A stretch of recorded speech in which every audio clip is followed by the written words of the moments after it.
భారతదేశ ఆర్థిక విప్లవకారుడు డాక్టర్ మన్మోహన్ సింగ్ గారు 1932లో పంజాబ్లో జన్మించారు. ఆయన భారతదేశంలో ఆర్థిక రంగంలో చేసిన మార్పులు ఇప్పటికీ గుర్తు చేసుకుంటాయి. 1991లో ఆర్థిక మంత్రిగా ఉన్నప్పుడు భారత్ ఆర్థిక సంక్షోభాన్ని ఎదుర్కొంటూ ఆయన చేసిన ఆర్థిక సరళీకరణ చర్యలు దేశం ఆర్థిక విధానాన్ని మార్చి ప్రపంచంలో భారతదేశం యొక్క స్థాయిని పెంచాయి. ఆయన ప్రధానమంత్రిగా 2004 నుండి 2014 వరకు సేవలు అందించారు. ఈ కాలంలో ఆయన చేసిన నిర్ణయాలు భారతదేశాన్ని ప్రపంచ ఆర్థిక ప్రగతిలో ముందు వరుసలో నిలిపాయి.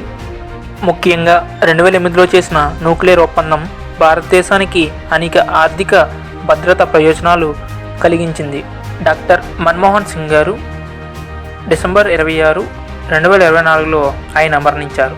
ఆయనను ఒక ఆర్థికవేత్తగా ప్రపంచవ్యాప్తంగా గౌరవించే నేతగా భావించారు. ఆయన సేవలు భారతదేశ ఆర్థిక రంగానికి తారక బింబంగా నిలిచాయి. డాక్టర్ మన్మోహన్ సింగ్ గారు చేసిన సేవలను దేశం ఎప్పటికీ గుర్తిస్తుంది. ఆయన మౌనంతో చేసే మహాత్మ గుణాలు, భారతదేశం తరపున తీసుకున్న త్యాగాలు ఆయన్ని అగ్రగామి నేతగా నిలిపాయి.